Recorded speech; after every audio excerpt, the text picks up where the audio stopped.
I meant to give myself curtain bangs and gave myself actual bangs. So we all banged up, bitches. Hello, my name is Kat Kinway, and this is my channel called artsyfartsymagic.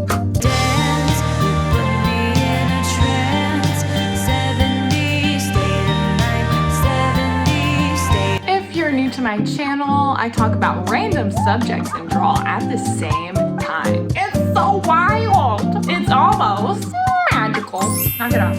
Knock it off. So yeah, I don't know what I'm doing. So yeah, let's get to drawing. Opening dance party. Dance party.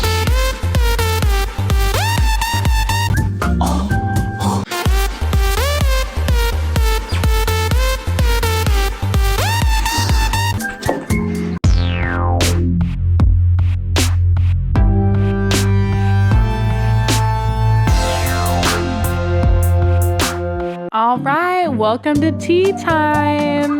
We're gonna be talking about manifestations, depression, psychological tricks, all sorts of fun stuff that I randomly want to talk about. So I'm not sure if anyone has watched Euphoria, but there is like a scene in it where Rue is watching Love Island over and over and over again because she's going through a depressive episode, and I really related to that. I don't know, the theme song always like triggers me.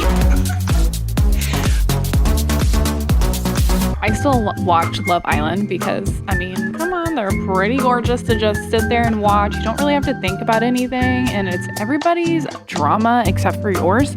So it's pretty entertaining to watch. When I was really depressed, like in a really deep I am depressed episode, I watched 10 seasons of Love Island in a row. At the time, I didn't know I was depressed. I just thought I don't know, was going through like a mood change. Life chapters were happening at the times. Now looking back at it, I was really depressed. The only thing that really got me through that, I'm just putting some tips and tricks for depression, y'all, is I forced myself to go outside for 30 minutes a day and just walk. I did the wrong thing by watching a bunch of reality TV shows in a row and taking baths. Baths are apparently really bad for depression. It's better to take a shower. If you want to sit in a shower, that's best if you don't feel like standing, but the showers are the way to go if you're depressed. Do not take a bath. Okay, enough of that sad shit. Honestly, I just wanted to put that in there so I could dance to the Love Island theme song. Let's talk about manifestation. The definition of manifestation is bringing something tangible into your life through attraction and belief.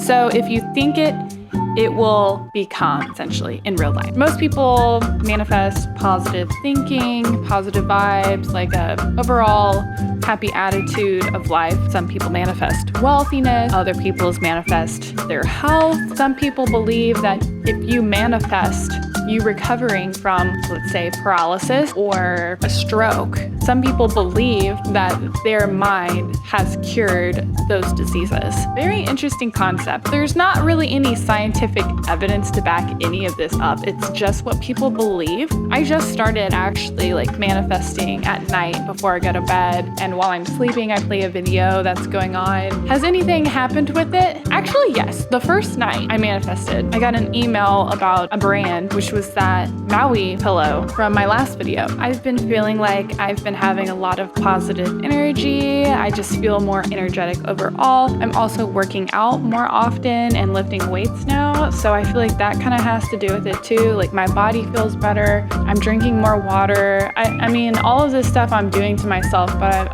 at the same time, I'm manifesting health and wellness. I don't know, maybe it's spiritual, maybe it's not. Something else that I realized when I was a teenager, I told myself nursing school is going to be hard. I know, but I am going to graduate and I am going to become a nurse. I remember telling that to myself basically all throughout high school and all during college while I was in nursing school. And look at me now. There's also this psychological trick where if you believe you're a high achiever, you are going to be a high achiever. If you feel like you're not not going to be able to do something or be good at it, then you won't be good at it or do it. We'll get into other psychological tricks later on in the video, but I do want to say that manifestation is based off of the law of attraction. And although there is no actual science that is proven, they call this pseudoscience, and there has been research into it, just nothing that is 100% fact. So quantum physics offers a probable explanation for this law of attraction. So before I say this, it's gonna sound confusing because it's quantum physics. A Nobel Prize winner, Max Planck, he stated that all matter originates and exists only by virtue of a force which brings the particles of an atom to vibration and holds the most minute solar system of the atom together. So this infinite and intelligent mind is the entity our ancestors referred to as infinite consciousness. It's believed that we, being part of the infinite and powerful consciousness, have the ability to influence matter and fulfill our desires. So now I'm going to explain how there are simple ways in which we can practice this powerful concept to change our life. Number 1 is to get clarity on your outcome. This step is like the base of a building. Without it, nothing stands tall. You need to be crystal clear about the outcome you seek and the intention behind it. There shouldn't be any vague idea about it in your mind. An image in the mind must represent your outcome. Number 2, get in a gratitude state. GIGS, gigs, is all about tapping the power of gratitude. Gratitude is an energy amplifier. Spare 10 minutes a day to journal about them. 3, visualize. Once you have a clear intention and feel grateful, start visualizing the outcome. The steps should be followed seamlessly. Visualizing should be so realistic that you should feel like the event is being lived by you in that moment itself, and you feel the emotional and mental intensity of its occurrence. You must surrender the outcome to a greater intelligence. This helps you detach. Hence, you won't generate fear or doubt in the process. These are 4 simple steps to manifest anything in life. Einstein once said, "Imagination is everything. It is the preview of life's coming attractions." So it's time to imagine the what ifs and possibly make it come true. I also wanted to mention the other side of the sketchbook. I wanted to do something fun, a color scheme that matched the alien I was drawing, but at the end of it, I put in like this black over it, and I really regret it. But it is what it is. It's supposed to be the fun part anyways, but I just wanted to put that in there. Now, let's talk about psychological tricks / facts. Let's go. I feel like such a frat boy for saying that. Let's go! So the first one, actually, I don't think it's a trick, but it's really a fact. Breakups are equivalent to withdrawal from an addiction to drugs or alcohol. Fact. The brain makeup kind of reacts in the same way, like the chemistry, just the same as alcohol can be addicting, a person can be addicting. And basically, to stop the addiction is to make it invisible and basically not there anymore. So cut off all communication and act like they're not alive, because that's basically what you have to do when you withdraw and detox from alcohol or drugs. You have to basically pretend like they don't exist anymore for you to move on in your life. And I know for a lot of people, you know, me included, it's easier said than done. Okay, psychological fact / trick number 2.